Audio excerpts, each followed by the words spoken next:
Masechet Chulin Daf Kaf, en commençant par une tête, un bout de bête, 4 lignes d'en bas. Amre Bener Rabchia.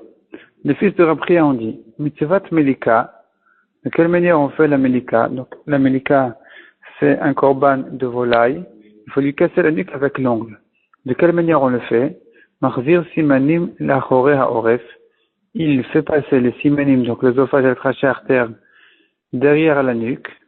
Donc, avec son pouce, il les pousse jusqu'à qu'il les met derrière la nuque de l'oiseau vivant, ou molek, et avec son ongle, il les coupe. Ikadamre, il y en a qui disent que, maintenant, Kamarad Rabbi Machloket, à savoir, est-ce que c'est que comme ça qu'on fait la Melika, ou bien ça veut dire que aussi de cette manière-là, on peut faire la Melika. Ikadamre, il y en a qui disent que, Af Marzir, on peut faire même comme ça, en ramenant les simanim derrière la nuque. Mais évidemment qu'on peut le faire aussi normalement. Donc, en cassant d'abord la nuque et ensuite en coupant les simanim avec l'ongle. Ikadamre, et il y en a qui disent pas comme ça. Marzir Davka, c'est que s'il fait passer les simanim, c'est que en faisant passer les simanim derrière la nuque, qu'on peut faire la melika, mais pas de la manière où le volaille, l'oiseau vit normalement, c'est-à-dire que on touche d'abord, on atteint d'abord la nuque et ensuite les simanim. De cette manière-là, on ne fait pas la melika. Ou mistabra, la Gemara dit que la svara, elle va plutôt comme celui qui dit, keman damar af marzir, qu'on peut faire des deux manières. Soit naturellement, soit de faire passer le simanim derrière la nuque. Et à ce moment-là, de commencer par le simanim, de commencer avec son ongle à couper le simanim. Mimai, d'où je sais que, pourquoi dire que c'est plus mistaber comme ça, là, la savara, elle est plutôt de dire comme ça, plutôt que de dire que ce n'est que de cette manière-là qu'il peut faire la melika, et pas naturellement. Midektane, du fait qu'on a vu dans la Mishnah, shochet mina orev shritato psula, celui qui fait la shrita par la nuque, la shrita est psula, tandis que Amalek Minaorev, celui qui fait la melika dans la nuque, melikato kshera, la melika dans ce cas-là, elle est kshera. Veisal kadatach. Et si vraiment on pense, et si tu veux dire que marzir davka, donc on a commencé davka famudalef au premier mot, veisal kadatach marzir davka. Et si tu veux dire que la melika ne se fait que de cette manière-là, qu'il fait passer le simanim derrière la nuque. Si c'est comme ça, hein, la shrita aussi, elle aurait été kshera de cette manière-là. Et on peut faire la shrita en commençant par les simanim, aussi bien si les simanim ils sont dans la gorge que derrière la nuque, que s'il les a fait passer derrière la nuque. L'essentiel, c'est de commencer par couper les simanim. Donc, demande la Gemara, si c'est comme ça, si tu veux dire que la melika ne se fait que de cette manière-là, maïri molek, pourquoi la Mishnah nous dit que c'est que le molek, dans la melika, que c'est kacher? Un filu shochet nami, même une shrita, on peut la faire comme ça, avec le couteau, il commence par couper les simanim qui se trouvent derrière la nuque, c'est pas grave. Elle a la shmamina. Donc de là on comprend, de notre Mishnah on peut comprendre que af marzir, que la melika se fait de deux manières, soit de la manière naturelle, donc que les simanim sont dans la gorge et pas derrière la nuque, et il commence par casser la nuque jusqu'à qu'il arrive aux simanim et il les coupe, soit de la manière qu'on dit les fils de Rabchia, de faire passer les simanim derrière la nuque, de cette manière-là aussi il peut faire. Et donc, Umatniti, notre Mishnah qui dit qu'il fait la différence entre melika et shrita, elle ne parle pas de ce cas-là spécial, elle parle du cas classique, du cas naturel. Bedelo Ahadar, dit la Gemara. Bedelo Ahadar, il n'a pas fait passer les simanim derrière la nuque, il les a laissés à leur endroit, dans la gorge. Et c'est comme ça qu'il a fait la melika. Et c'est là où on dit que, de cette manière-là, il peut faire la melika, mais pas la shrita. Parce que dans ce cas-là, il ne peut pas faire la shrita. Parce qu'il va commencer par l'os de la nuque. Alors qu'il faut commencer par les simanim. C'est dans ce cas-là que, donc, on comprend, que notre Mishnah dirait que la melika, elle se fait, que la melika l'ekshera, de cette manière-là, mais pas la shrita. Donc, finalement, conclusion, on est en train de dire que ce que les fils de Rabchia ont dit qu'on peut faire la melika en faisant passer les simanim derrière la nuque, ça veut dire que même en faisant passer les simanim derrière la nuque, on peut faire la melika, mais évidemment, on peut la faire aussi, de manière naturelle, où les simanim se trouvent dans la gorge. Amarabi Anaï. Yekablu harovin et chuvatan. Donc on continue dans la Gemara. Amarabi Anaï, Yekablu harovin et chuvatan. Harovin, ça veut dire les jeunes. Yekablu et chuvatan, ils vont recevoir leur réponse. C'est-à-dire, il va objecter ce qu'on dit les fils de Rabchia. Dektane, parce que la Mishnah dit comme ça. Nimta, il se trouve que kasher b'shrita pasul b'melika. Ce qui est kasher pour la shrita est pasul pour la melika. C'est-à-dire la gorge. Kasher la melika, pasul b'shrita. La nuque est kasher pour la melika, c'est pasul pour la shrita. On peut pas faire la shrita dans la nuque. Les Maoutemai. La Gemara ne veut pas accepter cette explication simple de dire qu'il s'agit de la gorge et de la nuque parce que la Mishnah l'avait déjà dit clairement avant. Donc qu'est-ce que la Mishnah vient nous apprendre? Là, les Maouté, n'est-ce pas que ça vient nous apprendre? Ça vient exclure Marzir Simani l'achore ha'oref, celui qui fait passer les simanim derrière la nuque, dès l'eau, où là il ne peut pas faire la melika. C'est-à-dire, là ça sera kasher les shrita et pas sous la melika. Donc on ne peut pas faire la melika de cette manière-là, contrairement aux fils de Rabria qui ont dit qu'on peut lui faire la melika de cette manière-là. Répond la Gemara, Maraba Bachana, lo. C'est pas ça ce que notre Mishnah vient exclure. Elle vient exclure quoi? Les meout et shen vetiporen. La dent et l'ongle. La dent et l'ongle sont kshérim, donc l'ongle il est kasher pour la melika, parce que c'est de cette manière-là qu'on fait la melika avec l'ongle. Tandis que la shrita, on peut pas la faire en coupant avec l'ongle. Demande la Gemara, shen vetiporen bediak tanelu. C'est écrit Mephoras dans la Mishnah que la dent et l'ongle sont psulim pour la shrita. Qu'est-ce que la Mishnah a besoin de nous l'apprendre ici avec cette règle-là, ce principe qui dit que tout ce qui est kasher pour la melika est pas psul pour la shrita? Et la Rabbi Yirmiyah. Donc la Gemara elle change d'explication. Elle dit notre explication vers Rabbi Yirmiyah et dit les meute molich umevi, ça vient exclure celui qui fait aller-retour, va et vient. Dans la shrita c'est bon, mais dans la melika c'est pas bon. Demande à Gemara ani chaleman de Amar, ça va bien selon celui qui pense que molich umevi be melika pasul, que dans la melika il peut pas faire aller-retour, il doit enfoncer son ongle et casser la nuque, casser les simanim, sans couper en faisant aller-retour. Et l'élément d'Amar Kacher, mais selon celui qui dit que la melika elle peut être faite de cette manière-là, en faisant aller-retour comme dans la shrita. Maïka Lememar, qu'est-ce que tu vas expliquer dans notre Mishnah? Il ne nous restera plus qu'à expliquer que notre Mishnah vient exclure la melika dans le cas où les simanim ont été fait passer, détournés derrière la nuque. Que ça c'est kasher pour la shrita et pas pour la melika. Contre les fils de Rabria qui ont dit que c'est kasher pour la melika aussi. Répond la Gemara, Bene Rabria, c'est vrai là. Effectivement, les fils de Rabria ne pensent pas comme ça. Ils pensent que Kemadamar Molich Omevi Bemelika Pasoul. Que la Melika est psoula de cette manière-là de faire l'aller-retour. Et donc, notre Mishnah qui vient exclure quelque chose, elle vient exclure cette chose-là. Elle vient nous dire que ce qui est kasher pour la shrita, donc c'est Molich Omevi. Il fait, va et vient. Il fait aller-retour avec le couteau. Ça, c'est bien pour la shrita. Mais dans la Melika, c'est Pasoul. Tandis que, faire passer les simanim derrière la nuque, ça effectivement ce sera kasher aussi bien pour la shrita que la melika, c'est pas ce que notre Mishnah vient exclure en disant que ce qui est kasher pour l'un est pas psul pour l'autre. Non, ça sera kasher aussi bien dans shrita que dans melika, simplement on trouvera une différence dans molich ou mevi. Molich ou mevi faire le retour, c'est bien dans la shrita et c'est pas bon pour la melika. Amar Kana, mitzvat melika, de quelle manière on fait la melika? Kotzet veyored, il coupe et il descend avec son ongle, vezoy mitzvata, c'est de cette manière-là qu'on fait la mitzvah.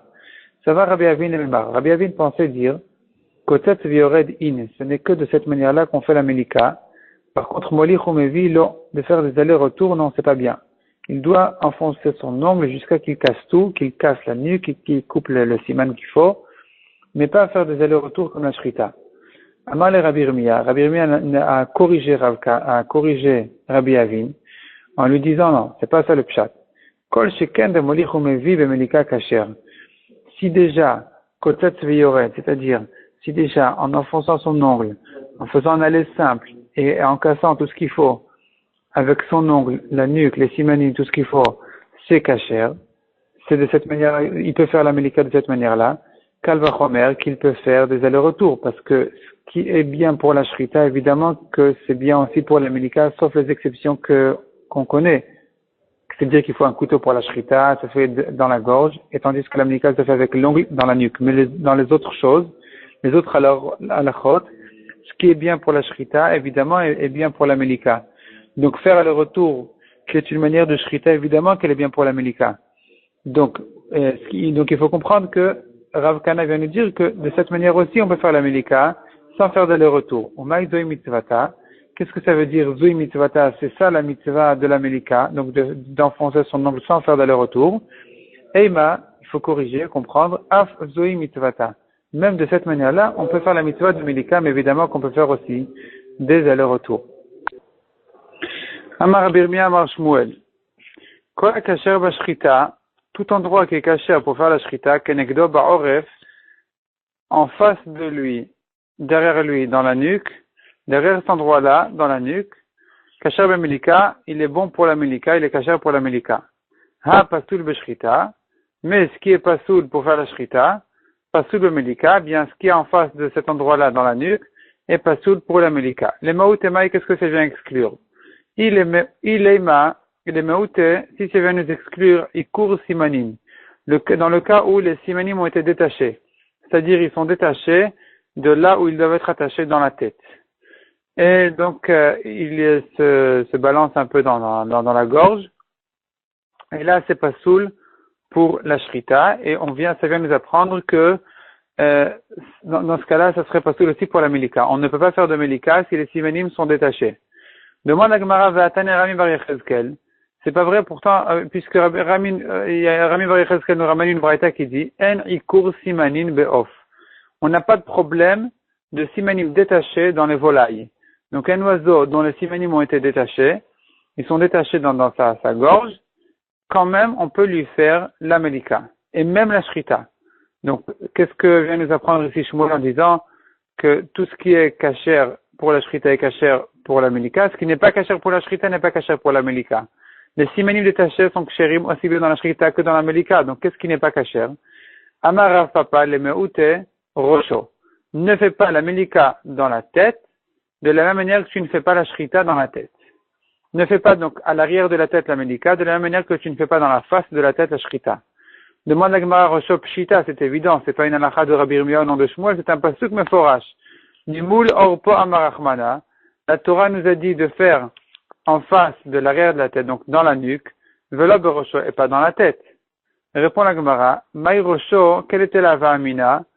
C'est de dire, comme ça, rosho, j'aurais pu croire qu'on peut faire la melika dans la tête, c'est-à-dire en commençant par la tête, shipouille rosho, en allant en diagonale, en allant oblique vers là où commence la tête à se pencher, kegon de nakat mishipouille rosho, il a commencé là-bas à faire, il a rentré son ongle là-bas, vehi grim, et il est sorti de cette zone-là, ve'azal, il est allé ad demata jusqu'à qu'il est arrivé tataï en bas, et il est arrivé effectivement à l'endroit correct, au bon endroit de la melika, et ça vient nous apprendre que c'est quand même pas soul, puisqu'on ne fait pas la shrita de cette manière-là, on ne fait pas non plus la melika de cette manière-là, ou que des ravuna maravasi, de la même manière que, comme on a entendu Ravasi dire, Yigrim shlish, s'il a commencé un tiers à l'extérieur de la shrita, Veshachat shne shlish, et ensuite il a fait les 2 tiers suivants de la shrita là où il faut, soula c'est pas soul. Donc de la même manière pour la melika, ça sera pas soul s'il a fait le premier tiers à l'extérieur. Amal Ravacha bered Raval Ravashi. Tani Rami Bar Yechezkel. Donc Ravacha dit à Ravashi, ce que Rami Bar Yechezkel a dit que En ikur simanin be'of, il n'y a pas de problème de simanim détachés. Donc si les trachéartères et les ophages sont détachés dans la tête, dans la gorge, dans le cou de l'oiseau, ça ne cause pas de problème, ni pour la shrita, ni pour la melika. L'Amaran, cette halakha a été dite que El Aleman de Amar, selon celui qui pense, En Shrita Leof Minatora, que c'est pas Minatora de devoir faire la Shrita d'un oiseau. Minatora, on n'a pas besoin de faire la Shrita d'un oiseau, ce n'est que Miderabanan. Aval, Leman de Amar, Yesh Shrita Leof Minatora, mais selon celui qui pense, donc on tourne la page Kafamoudbet, selon celui qui pense que Yesh Shrita Leof, il faut faire la Shrita à un oiseau Minatora, d'après ce mandé Amar, d'après cet avis-là, Yesh Ikur, eh bien, puisque c'est important, la shrita elle est midoraita, donc il faut être marmi, il faut admettre, il faut comprendre que Yesh Ikur, il y aura un problème aussi de Ikur, c'est-à-dire que si les simanim sont détachés, c'est pas bon. Amar alors il a repoussé, il lui a répondu. Donc là c'était Ravacha qui a dit à Ravashi, maintenant Ravashi lui répond, et il lui dit comme ça, Ipra mistabra, au contraire, la Sevara, la contraire. Les man de Amar Yeshrita Leof Minatora, selon celui qui dit que la shrita doit être faite à un oiseau Minatora, Ikalememar, là on peut dire, on pourrait faire une différence entre l'oiseau et la bête.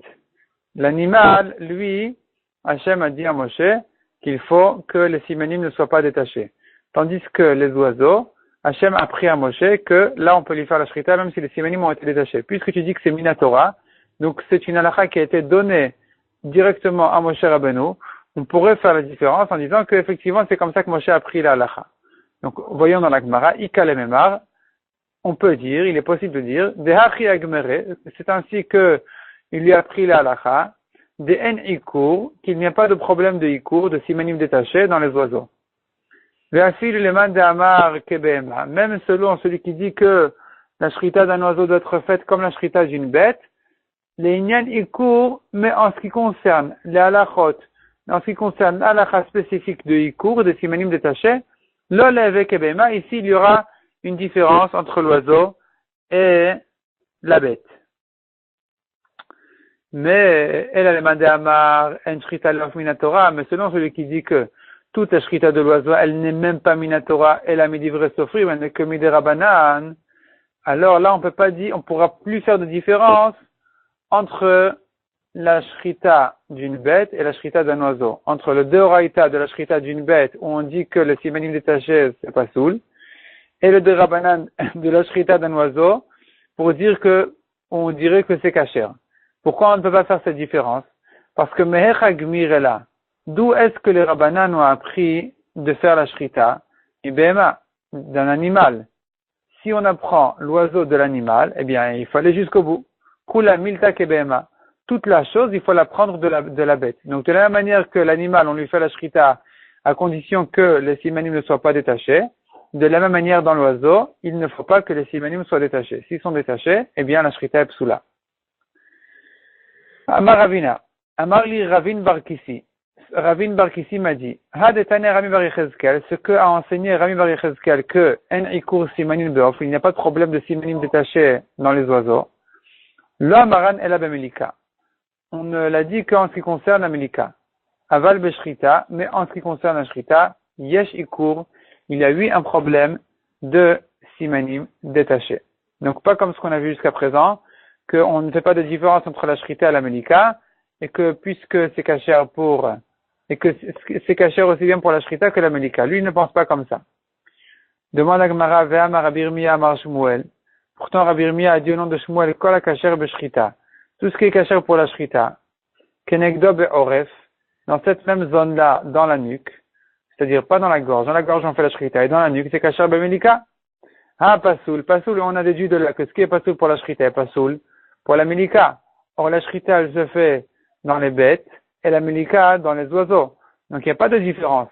Pourquoi est-ce que Ravin Barkissi est en train de dire maintenant qu'il y a une différence entre la melika et la shrita? De dire que, tout ce qu'on a dit, que, la melika tout ce qu'on a dit que dans les oiseaux, il n'y a pas de problème de simanim détachés, ce n'est que dans la melika. Mais dans la shrita, c'est bien un problème. Pourtant, Rabbi Yirmiyah a dit qu'il n'y a pas de différence entre la melika et la shrita. Si c'est pas soul tout le temps. Si c'est kasher tout le temps. Répond la Gemara, haou pliga. Donc effectivement, Rabbi Yirmiyah, il discute sur Ravin Barkissi. Rabbi Yirmiyah ne pense pas comme lui. Et lui pense que même pour la shrita, il n'y a pas de problème de simanim détachés. Tout ce qui est kasher pour la shrita est kasher pour la melika.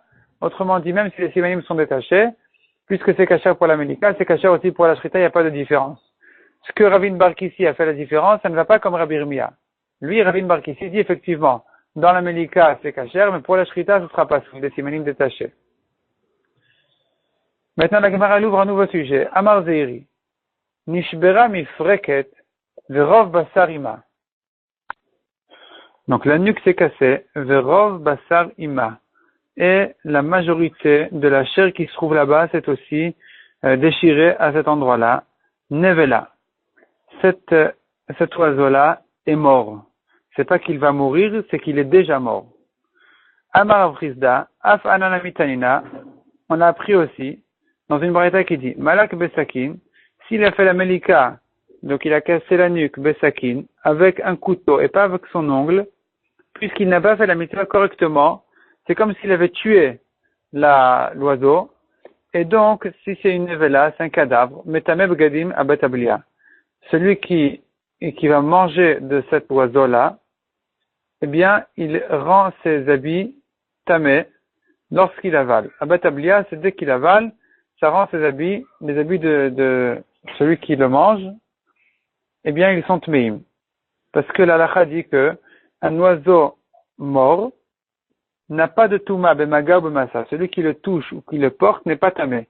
C'est qu'en l'avalant qu'il devient tamé. Donc ici aussi, celui qui a fait la melika avec un couteau et pas avec son ongle, il n'a que tué l'oiseau, et donc metame begadim abetablia, les habits qu'il porte seront tamés au moment où il va avaler la viande, la chair de cet oiseau-là. Vei amrat trefa avia. Et si on disait que ce n'est que taref, c'est-à-dire un oiseau qui s'est cassé la nuque, et rov bassa, la majorité de la chair avec, si on disait que cet oiseau-là est encore vivant, il va mourir, mais il est encore vivant, donc il est taref, il n'est pas nevela, il est taref, trefa avia, il va mourir. Si c'est comme ça, melikata zuhishritata. Alors, s'il fait la melika de cet oiseau-là, eh bien, c'est comme si il lui avait fait la shrita.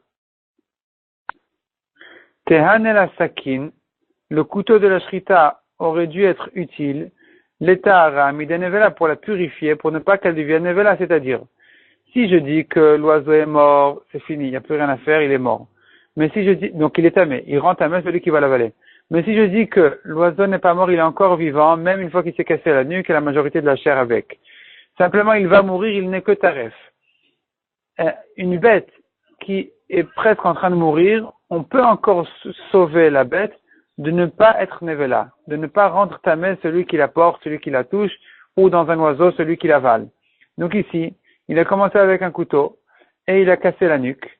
Quand il a cassé la nuque, tu dis, si on disait que l'oiseau était encore vivant, ensuite, quand il continue avec le couteau à couper le simanim, il est en train de faire une shrita. Et puisque maintenant il a fait la shrita, c'est là où l'oiseau est mort, si on disait comme ça. L'oiseau est mort à travers une shrita, grâce à une shrita, donc il n'est pas nevela. Ça a sauvé l'oiseau de ne pas être nevela. Mais puisque je ne dis pas comme ça, puisqu'on a vu dans la braïta que celui qui fait la melika avec un couteau, eh bien l'oiseau est oui nevela, et il rend tamé celui qui les habitudes de celui qui l'avale. C'est la preuve que le couteau, dès qu'il a cassé la nuque, il a tué l'oiseau.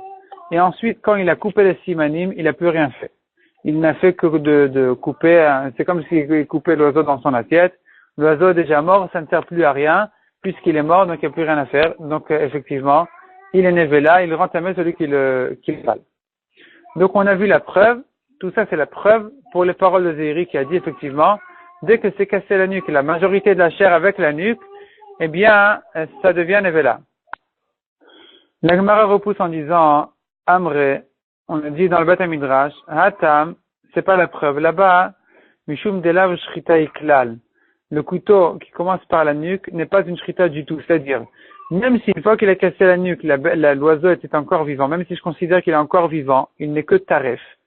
Et que, en général, un oiseau taref ou une bête taref, je peux la sauver de la touma de nevela en lui faisant la shrita. Même si on n'aura pas le droit de la manger, au moins de touma il n'y aura pas. Cependant ici, ça ne va pas suffire. C'est-à-dire, même si je dis que la nuque cassée, ce n'est encore que taref, c'est pas déjà nevela, il n'est pas encore mort.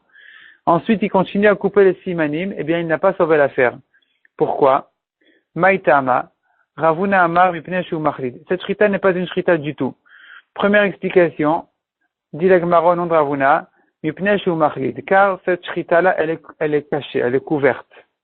Or, il faut que la shrita soit découverte. C'est-à-dire, quand on fait la shrita en général dans la gorge, le cou s'ouvre tout de suite. Il s'ouvre largement, et on voit la shrita clairement couper et s'enfoncer dans le cou de la bête. Tandis que là, où il commence par l'os de la nuque de l'oiseau, l'os il est dur, et il ne s'élargit pas, il ne s'ouvre pas. Effectivement, il se coupe, mais il reste serré. Et puisqu'il reste serré, ça fait que s'il continue ensuite à couper les simanim, eh bien, c'est une shrita couverte, une shrita cachée. Or, la shrita doit être découverte. Machlid, c'est caché. Une shrita cachée, elle est psoula.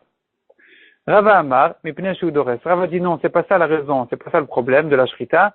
Le problème, il y a un autre problème, c'est qu'il est Dores, il appuie, il met de la pression sur le couteau, alors qu'il faut facilement, légèrement faire des allers-retours, et pas appuyer, pas tuer la bête ou l'oiseau en appuyant avec le couteau. Man de Amar, la Gemara explique pourquoi chacun n'a pas dit comme l'autre explication. Man de Amar ibn Shu Machlid, celui qui dit que le problème il est que la shrita elle est cachée. Maïtam al Amar ibn Shu Dores, pour quelle raison il n'a pas dit la raison de Dores qu'il appuie sur le couteau? Kassavar, il pense que Molich umevi bemelika kasher. Qui dit que quand je dis qu'il a fait la melika avec un couteau, ça veut dire qu'il a donné un coup de couteau sur la nuque et donc il a un problème de Dores. C'est pas forcément de cette manière-là qu'il fait la melika. La melika, elle peut être faite aussi en tant que molich ou mevi. Il fait l'aller-retour avec son ongle, c'est une melika kshera.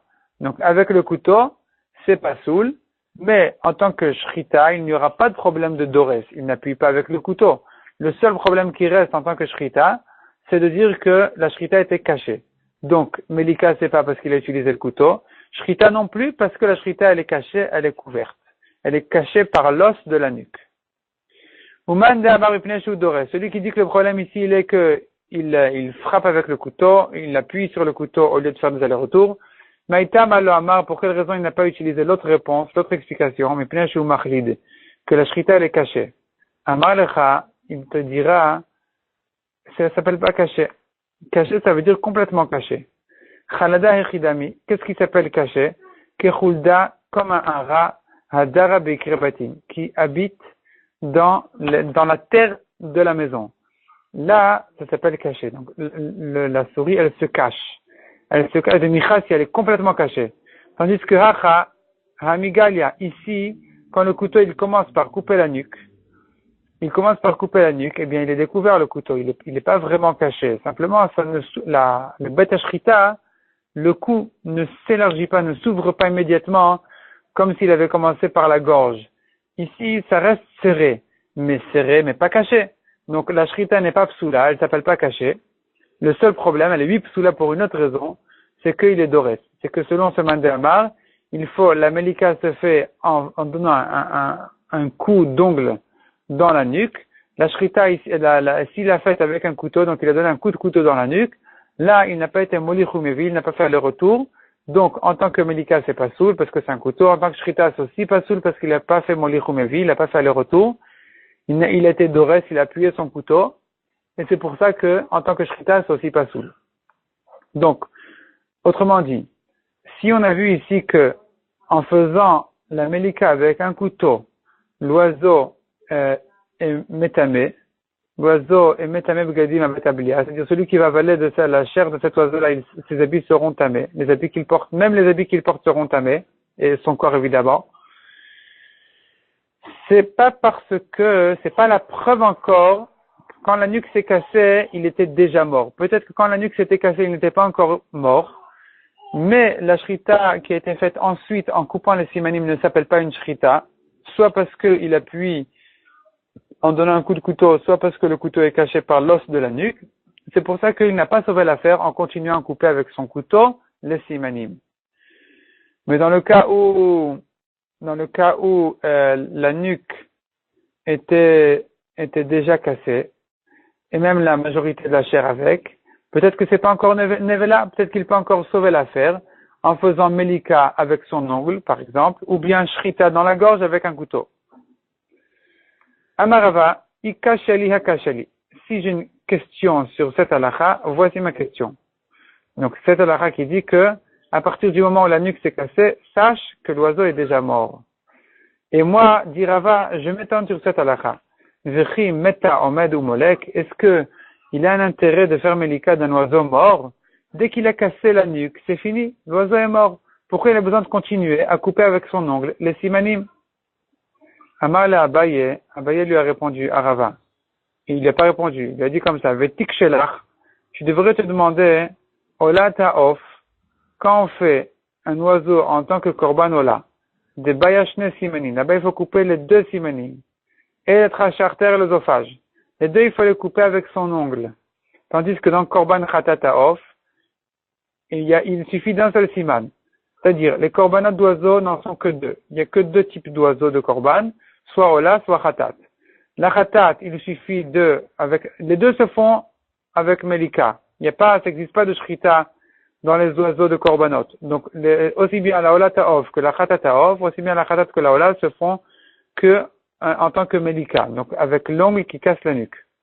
Simplement, dans la khatat aof, dans la khatat, il suffit de continuer après la nuque de couper un seul siman. Tandis que dans la olat aof, il faut couper les deux simanim.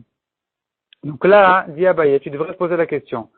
Mechimet Ahmed ou Molek, ici, dès qu'il a coupé un siman, déjà, la trachée artère ou l'œsophage, l'oiseau est mort. Il y a pas de doute, il est mort.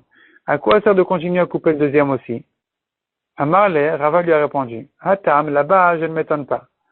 Parce que là-bas, c'est pas pour tuer l'oiseau qu'il doit couper le simanim, le deuxième siman. C'est que pour accomplir la mitzvah, Kedel Ekayem ba mitzvah Tavdala, le Torah dit il y a une mitzvah de séparation, donc il doit séparer la tête du corps en coupant les deux simanim. Et là, il n'y a pas de différence s'il est vivant ou il est mort, c'est une mitzvah en soi que de séparer la tête du corps. C'est pour ça qu'il faut couper les deux simanim. Tandis que si tu dis que l'oiseau est mort déjà dès qu'on lui a cassé la nuque, dans la khatat aof, par exemple, où on se suffit de faire un seul siman, de couper qu'un seul siman avec son ongle, à quoi ça sert? Il est déjà mort, c'est pas pour une avdala. Il n'y a pas de séparation ici, parce qu'il n'y a qu'un siman qui est en train de couper. Donc pourquoi il le coupe? Pour le tuer, il est déjà mort. Si tu dis qu'il est déjà mort, si toi, Zéhiri, tu dis que dès qu'on lui a cassé la nuque, il est mort, c'est fini, il n'y a plus besoin de couper encore un siman. Par contre, sur la Olataof, je dis Rava, j'ai pas de question. Là-bas, il faut couper les simanim pour accomplir la mitzvah de séparer la tête du corps. Demande à Gemara si c'est comme ça, si c'est ça que ça sert. Donc, dans la Olataof, dans la Ola, il y a une mitzvah, tu dis, de séparer la tête du corps. Iachi, si c'est comme ça, Ornami, il devrait continuer à couper même la peau du cou. Pourquoi il se suffit de couper la nuque et les simanim? Il répond à la Gemara, Kol ha-me'akev be-shrita, tout ce qui est indispensable dans la shrita, donc les simanim, me'akev be-avdala est indispensable dans la séparation. Le chol sheno me'akev be-shrita, tout ce qui n'est pas indispensable dans la shrita, comme par exemple la peau, et une me'akev be-avdala n'est pas indispensable dans la mitzvah de séparation, donc c'est pour ça qu'il peut se suffire que de ne couper que les simanim. Demande à la Gemara, veha, pourtant, mi'ut simanin le rabanan, de l'homme avec le beshrita. C'est-à-dire, dans la shrita selon Rabbanan, il suffit de faire un rov, de couper le rov des simanim. Le mi-out, donc la minorité qui reste, s'il a coupé déjà le rov, la majorité, le reste n'est pas important. L'homme akve beshrita, c'est pas indispensable dans la shrita, on peut s'en passer, il peut ne pas finir de couper les simanim. Et pourtant, ume akve ba'avdala, et pourtant c'est indispensable dans la séparation, donc tu vois que pas tout ce qui est indispensable. C'est-à-dire, tu vois que pas tout ce qui est indispensable pour la shrita est indispensable. Dans la Havdalah, il y a des choses qui, dans la shrita, ne sont pas indispensables, ils ne sont pas obligatoires. Et pourtant, dans la Havdalah, ils sont oui obligatoires. Donc, revient la question, il devrait couper la peau aussi pour accomplir la mitzvah d'Havdalah. Répond la Gemara. Et la Ema. Kol sheyeshno beshrita, yeshno be'Havdalah. Toute chose qui est concernée par la shrita est concernée par la séparation. Donc les simanim. Le chol sheno beshrita, toute chose qui n'est pas concernée du tout par la mitzvah de la shrita, et non be'avdala, n'est pas concernée par la mitzvah de séparation, donc la peau. Donc c'est pour ça que la peau, il n'y a pas besoin de la couper, même en tant que avdala, en tant que séparation, tandis que les simanim, il faut oui les couper, même selon ceux qui pensent, même selon Rabbanan qui disent que pour la shrita on peut se suffire d'un rov, mais puisque les simanim sont une chose qui est concernée par la shrita, donc c'est concerné pour l'avdala, mais effectivement il y aura une petite différence, c'est que dans la shrita je me suffis d'un rov, dans l'avdala il faut totalement couper les simanim. Mikol makom kashia, dit la Gemara, donc bon, d'accord, disons que le problème de la Ola n'est pas vraiment un problème, parce que si on revient un peu en arrière, qu'est-ce qui s'est passé ici en fait? Je reviens en arrière depuis le début de la Suga. Zéri avait dit, premièrement, on avait vu Zéhiri qui a dit, dès que la nuque s'est cassée, l'oiseau est mort, c'est fini. Ensuite, je saute un peu, Rava a demandé, j'ai un problème sur cette halakha, si l'oiseau est mort, pourquoi lui couper, pourquoi continuer à couper un siman? Pour faire quoi il doit couper le siman, puisqu'il est déjà mort? Alors Rabba il a dit, mais demande-toi dans la Ola, pourquoi couper les deux simanim? Rabba il a dit, non, ça c'est pas une question. Il faut couper les deux simanim pour accomplir la mitzvah de séparation. Et cette mitzvah-là concerne les deux simanim, malgré qu'elle ne concerne pas aussi la peau et le reste, parce que les simanim sont concernés par la shrita, ils sont concernés par la avdala, par la séparation. Le reste n'est pas concerné. Mais ma question, dit Rava, elle est quand même valable. C'est-à-dire, ma question, elle reste encore, à savoir, pour quelle raison, dans la Mélika, une fois qu'il a cassé la nuque avec son ongle, il doit continuer à couper un siman. Dans la khatat, par exemple, où je n'ai pas de mitzvah de séparation, tout l'intérêt de couper le siman, ce n'est que pour tuer l'oiseau de cette manière-là, avec la Mélika. Or, tu dis qu'il est déjà mort. Toi, Zéhiri, tu dis qu'il est déjà mort dès que je lui ai cassé la nuque. Donc, à quoi ça sert? Répond à Amarava. Eima, Ken Wose. Dit, voici comment il fait la Mélika. Choter, Shidra ou Mafreket. Il casse, il coupe avec son ongle Shidra, la colonne vertébrale, ou Mafreket et l'os de la nuque. Belorov Basar. Sans casser, sans couper, sans déchirer la majorité de la chair. Donc, il ne fait pas des côtés, par exemple, il touche pas la chair. Et dans ce cas-là, l'oiseau n'est pas encore mort, et il peut ensuite continuer à la Mélika, à appuyer son ongle, à casser avec son ongle, couper le premier siman, de manière à tuer l'oiseau à travers la mitzvah de Mélika. Donc, tout ce que Zéhiri a dit, que dès qu'on lui a cassé la nuque, il est mort, c'est qu'à condition qu'il y ait aussi un rov bassar. La majorité de la chair qui est autour de cet os-là, c'est que si la majorité de la chair s'est déchirée, que je dis qu'il est déjà mort. Mais s'il fait attention de ne pas déchirer la majorité de la chair qui se trouve là-bas, eh bien, effectivement, l'oiseau n'est pas encore mort jusqu'à qu'il va couper un siman avec son ongle, et là, il aura fait la mitzvah de Mélika correctement.